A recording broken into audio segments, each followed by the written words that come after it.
Merupakan ciri-ciri orang yang meninggal husnul khatimah secara singkat. Ya, yang pertama adalah mengucapkan syahadatain, ya. Asyhadu an la ilaha illallah, asyhadu anna Muhammadan Rasulullah, ya. Atau mengucapkan la ilaha illallah, kata Nabi sallallahu alaihi wasallam, "Man kana akhiru kalami la ilaha illallah dakhalal jannah." Barang siapa yang perkataannya terakhir la ilaha illallah, maka dia akan masuk surga, ya. Di antara hal yang menakjubkan, saya kenal sebagian kerabat saya, ya, orangnya bukanlah orang yang rajin salat, bukan rajin ibadah, ya, tapi dia terkenal dari dulu sangat baik kepada kerabat, ya, baik kepada kerabat jauh pun dia bantu, terkenal baik. Subhanallah, di akhir hayatnya kira-kira 3 tahun atau 2 tahun sebelum dia meninggal dunia, tiba-tiba dia ingin belajar agama, ya. Belajar agama, kemudian dia ketemu dengan saya, kemudian dia panggil orang untuk ngajarin baca Quran dan yang lainnya.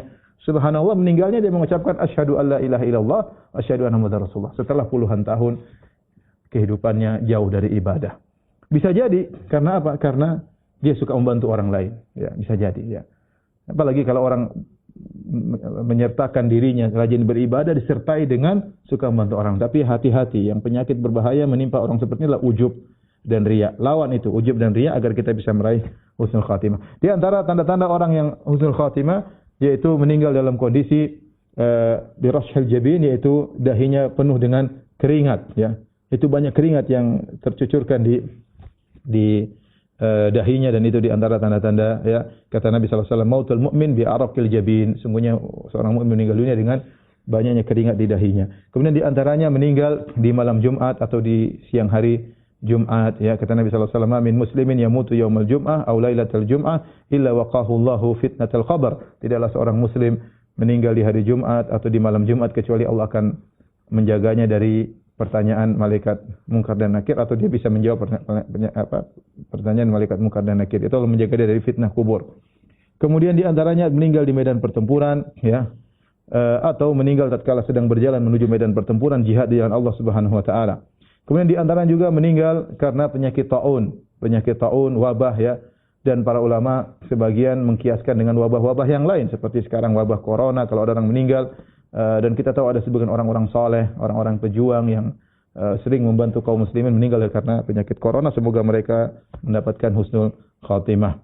Ya, kemudian juga di antaranya meninggal, ya, seperti sebab-sebab yang dianggap seperti pahala mati syahid. Rasulullah SAW pernah berkata kepada para sahabat, "Ma ta'udduna syahida fikum?" Menurut kalian siapa orang mati syahid? Kata mereka, "Man qutila fi sabilillah fa huwa syahid." Yaitu yang meninggal dalam medan pertempuran adalah mati syahid. Kata Nabi, "Inna syuhada ummati idzan laqalil." Kalau gitu yang mati syahid, para syuhada hanya sedikit. Kalau gitu siapa mereka orang yang dinilai mati syahid? Kata Nabi, "Man qutila fi sabilillah fa huwa syahid." Meninggal dalam medan pertempuran mati syahid. Ya, man mata fi sabilillah fa huwa syahid. Barang siapa yang meninggal dalam perjalanan menuju perang atau pulang dari perjalanan perang, maka dia mati syahid. Wan mata fi taun fa huwa syahid. Meninggal karena penyakit taun atau wabah, maka juga mati syahid. Wan mata fil batan fa huwa syahid. Barang siapa yang meninggal karena penyakit dalam perutnya, maka dia mati syahid. Wal gharik syahid. Kemudian orang yang tenggelam juga mati syahid. Kemudian juga dalam riwayat yang lain Nabi mengatakan asyuhada khamsah. Ya, orang mati syahid ada 5. Di antaranya wasahibul hadam. Sahibul hadam itu orang kejatuhan. Ya, seperti kejatuhan bangunan atau kejatuhan batu, meninggal dunia. Ini di antara tanda-tanda mati syahid dan husnul khatimah. Tentunya orang tersebutlah orang-orang yang bertakwa, seperti orang terbakar juga mati syahid. Ya, tapi kalau orang tersebut tidak bertakwa kemudian dalam kondisi mati dalam kondisi terbakar, maka itu bisa jadi hukuman dari Allah Subhanahu wa taala. Kemudian juga misalnya seorang wanita yang meninggal dalam kondisi melahirkan, maka dia juga dianggap mati syahid. Baik, ini di antara beberapa hal. Kemudian di antaranya yang terakhir adalah seorang kemudian meninggal dalam kondisi dipuji oleh orang-orang yang beriman. Orang-orang beriman muji dia, ya. Yang jadi patokan adalah pujian orang beriman. Dalam satu hadis dari Anas bin Malik radhiyallahu anhu, beliau berkata, "Marru bi janazatin fa asnau 'alaiha khairan." Para sahabat, ya, kemudian atau tatkala para sahabat sedang melewati jenazah, kemudian mereka memuji jenazah tersebut. Faqala Nabi sallallahu alaihi wasallam, Nabi berkata, "Wajabat, wajib." Tsumma marru bi ukhra fa asnau 'alaiha syarran.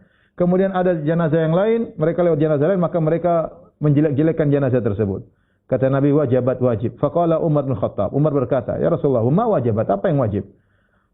Nabi berkata, "Hadza asnaitum alaihi khairan." Yang satu ini kalian puji-puji dia kebaikan, wajabat lahul jannah, maka wajib bagi dia masuk surga. Wa hadza asnaitum alaihi syarran. Yang satu kalian jelek-jelekan dia, fa wajabat lahun nar, maka wajib dia masuk neraka. Antum syuhada'ullahi fil ard. Kalian adalah para saksi-saksi Allah di atas muka bumi. Oleh karena kalau ada seorang meninggal dunia, kemudian orang beriman yang memujinya, mengakui kebaikannya, ya, maka mudah-mudahan itu pertanda bahwasanya dia masuk surga. Demikian wallahu taala bisawab yang saya sampaikan. Semoga Allah menganugerahkan kepada kita mati syahid. Allahumma tawaffana muslimin, ya, wal hikna bis salihin.